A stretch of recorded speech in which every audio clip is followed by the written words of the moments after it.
Hi Sunshines, and welcome back to another video. Today I'm going to be bringing you guys through everything there is to know about job hunting in your early 20s as a fresh grad in Singapore. I know firsthand how tiring and difficult it can be as someone who has been through 6 internships in uni and 2 full-time jobs since I graduated about a year ago. I'm here to share whatever I know about job hunting. I'm going to bring you guys along through the whole process so that hopefully you find it less frightening by the time we're through. I'm obviously going to be focusing more on full-time jobs because that is the phase of life where I am right now, but most of this, if not all, actually does also apply to internships. So if you are not yet in that phase of adulting, congratulations, but I hope that you stick around too.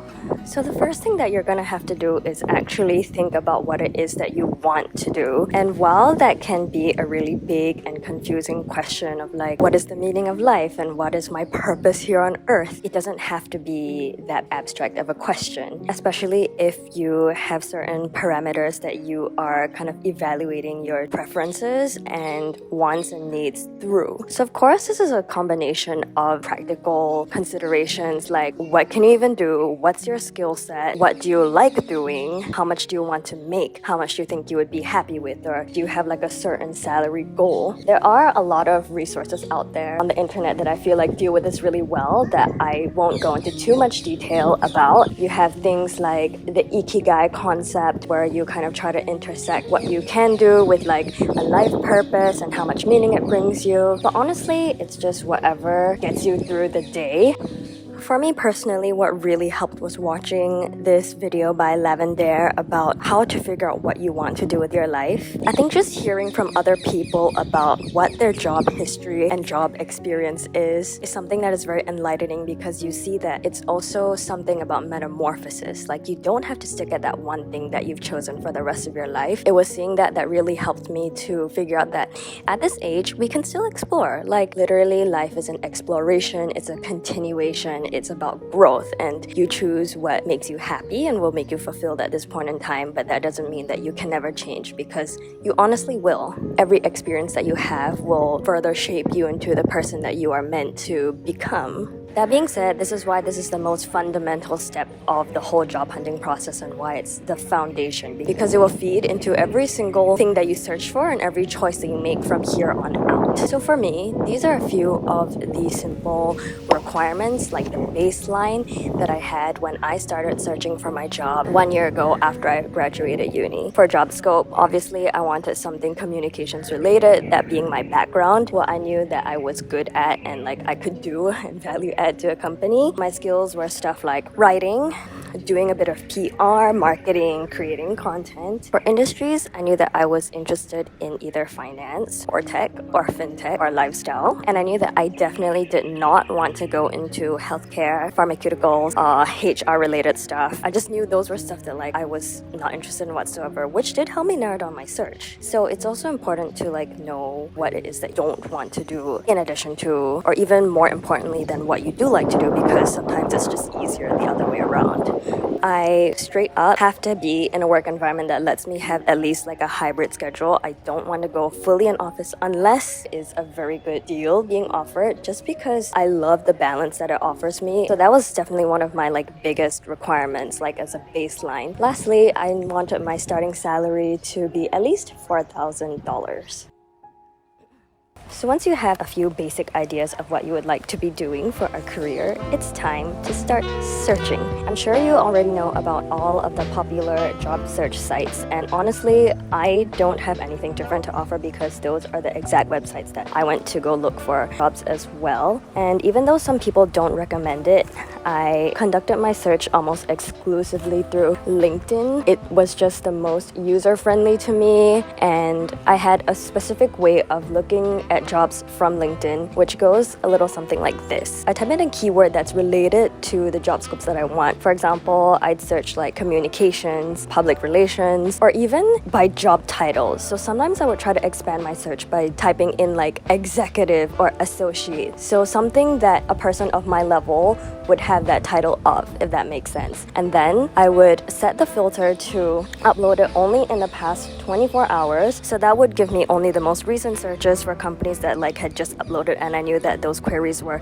fresh and like they really wanted to hire someone and not just have an expired post up there. And the next thing is like a tip that I had from a senior who told me that once you find something that you like on LinkedIn, go to the company's website and then apply directly through the company website instead of on LinkedIn. You never know what the recruiter is looking at first, and chances are they're going to go to their own backend system and not those third-party sites. You kind of also skip past all the other people who are applying on LinkedIn. If you have applied recently, you would know that like the market is not great right now and there's hundreds and hundreds of applicants, and that's just one way that you can try to circumvent that and get directly to the recruiter. There are other rather extra ways to go about doing this. There's also reaching out to people within your network, getting referrals through your friends or, you know, just people that you know, your connections, to see if anyone is hiring in companies or job roles that you want. And there's just like general cold messaging. Those are just some options that have gotten people places. I wouldn't be afraid to try one day if the need arose. There's really no way to sugarcoat this, but you have to have a good and concise resume to look promising to the hiring manager or to the recruiter. If you're not getting there through connections or through the back door, is that you have to impress via the paper. And I know resumes can be a pain in the butt to update, but it can really make or break what gets you through the door. Make sure you proofread that shit. I'm sure any uni will have their own career tools to help you improve your resume through AI or a counselor. Have your friends proofread it. You know, I find that looking at other people's resumes honestly kind of helps because I see like what makes it stand out, what makes it look good. Also, kind of needless to say, but to have a good resume, you have to have experience. I'm not trying to advocate for some crazy hustling life, because life is not about the grind. However, it's not about how much you do, but how well you do it. Truly like quality over quantity. There's no point having a stacked resume if you have nothing to speak for it in how well you did in the internships or the experiences that you've had. So honestly, it's in everyone's best effort to just try their best and put their best foot forward in whatever they do, internship, work experience, school projects, so that it stands out and it makes you a better candidate, because then you can put that forward when you get to the interview stage as well, which we'll be talking about in the next part. If you ask me about cover letters, I will tell you the truth, and that is that I frankly hate writing cover letters. My stance is that I will write a cover letter if and only if it's a job that I want with like my whole heart and life. I don't know, that's just my take on it. I haven't ever really felt a big need to send in a cover letter with every application that I have. If I am forced to do so, I won't be afraid of using a little technological assistance for it, if you catch my drift. Make it short, make it snappy, make it nice to read, and those are pretty much the basics of any writing. Editing Lee here, guys, popping in. There was a whole chunk that my camera didn't film when I was vlogging that day, but this is a really important step that we can't miss because it is step 3, and it is to track your search.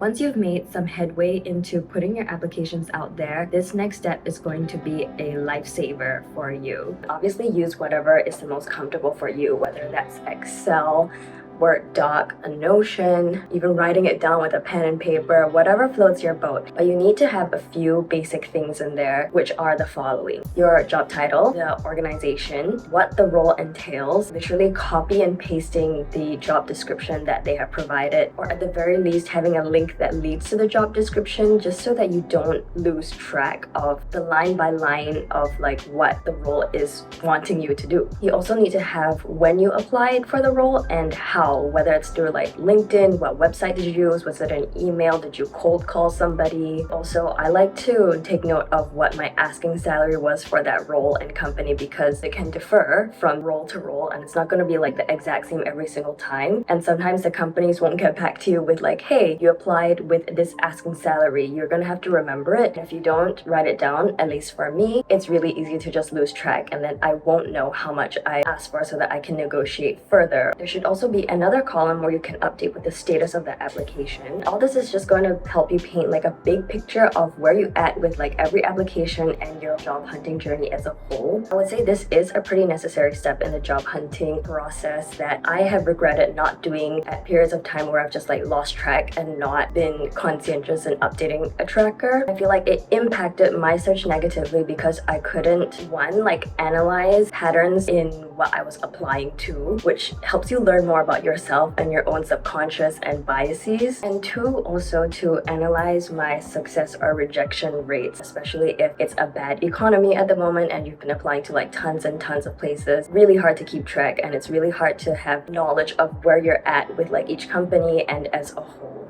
More information means more knowledge, and more knowledge is power, and that kind of intangible wisdom forms building blocks in working towards what you want in your career.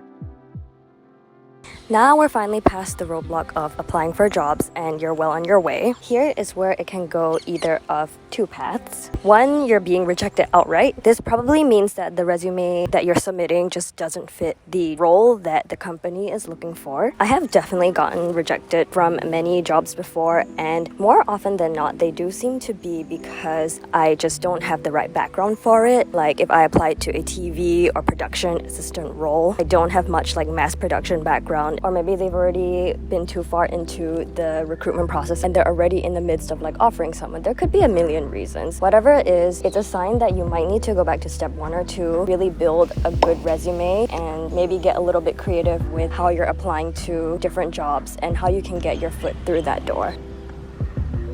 Otherwise, you've come to a very exciting part of the process, which is actually getting to the interviews. This is the most exciting, but the most scary part as well for me. I feel like people sometimes get tripped up because interviewing is definitely no joke, but I actually think it's also the best stage to like really make a connection with your employer. Here are a few of the tips that I have when it comes to being better at interviews and making yourself stand out as a potential candidate. The first side of it is the mental aspect of it all. I feel like half of the game when it comes to interviews is in the mind. It is a frightening thing to do, to lay yourself in front of a person who is supposed to evaluate you and can change the course of your life. But one of the best things that has helped me is to psych myself into this perspective that an interview is not an interrogation, it's a conversation. It's not just for the interviewer to ask questions about yourself, but it's also a really important opportunity for you to ask them back questions about the company and things that are important to you. So when I thought about it this way, rather than thinking about it as in like, oh, I'm gonna get examined and it's all about me trying to impress them, but rather it's a mutual thing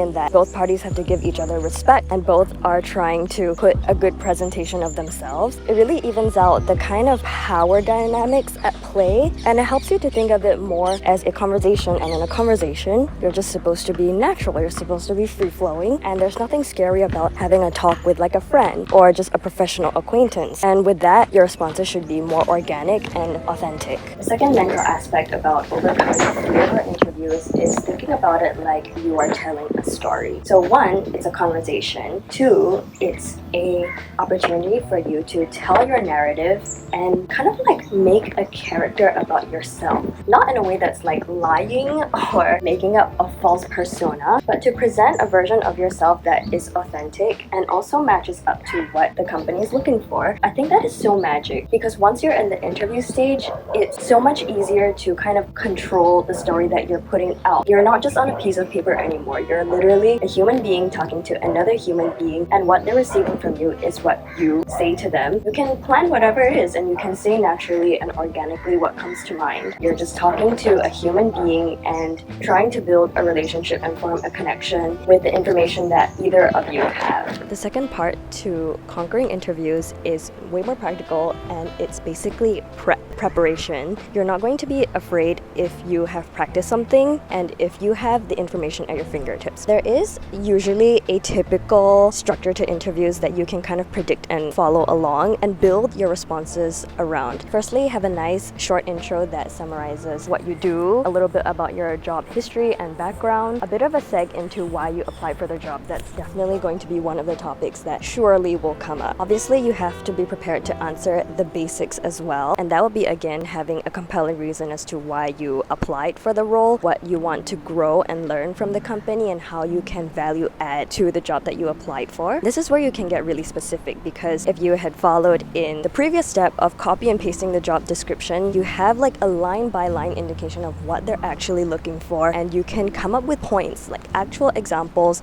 to demonstrate how you are the perfect candidate for this role and how you have done exactly this thing. If they want someone who's a fast worker, you have an example of how you finished a task in like a really short deadline. Or if they want someone who's a sociable person who can network and talk to a lot of people, then you have examples of events where you networked with this client and that client, and that you have liaised a lot with external stakeholders before. It's also essential to have researched about the company, and I don't mean just the bare bones. Like, if you can, research everything there is to know about them, like the recent business developments, how well business is going for them, like look into their recent press releases is what I like to do, or if they have annual reports, any information that shows you are invested in this company and you've done your homework and you want to be a part of this whole mandate and mission that they are driving themselves towards. Honestly, Glassdoor is a really great resource to see what the company is really like based on real user reviews and not just what they represent themselves as online, and also to look at what interview questions have been asked before. This next part is optional, but if you really want to, you could also look up the interviewer on LinkedIn or whatever you can find about the actual person that you're speaking to. This might not help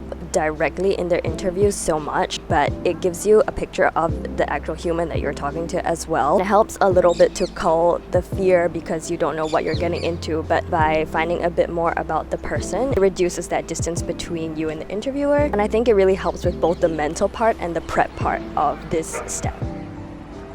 Finally, after weeks or months of searching, you have an actual offer in the pocket.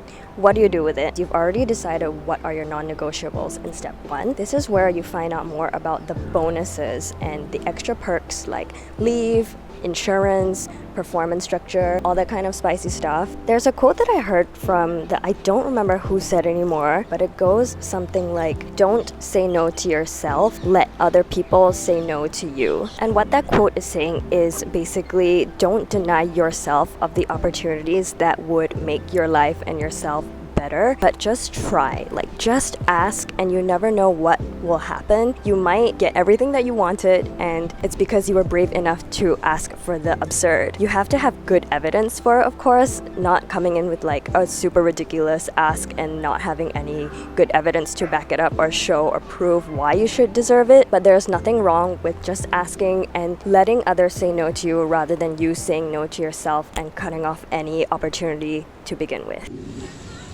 That's all I have for this video, guys. I'm sorry there were so many technical errors filming this. My camera just kept dying and I had to think of contingencies, but I hope it helped with your job hunting journey. If I missed out anything, please let me know in the comments below. I would love to answer some more. Thank you so much for sticking with me. Whether you're a new viewer or an old viewer, I really appreciate you being here and hanging out with me on this very nice windy weekend. And I will see you again very soon.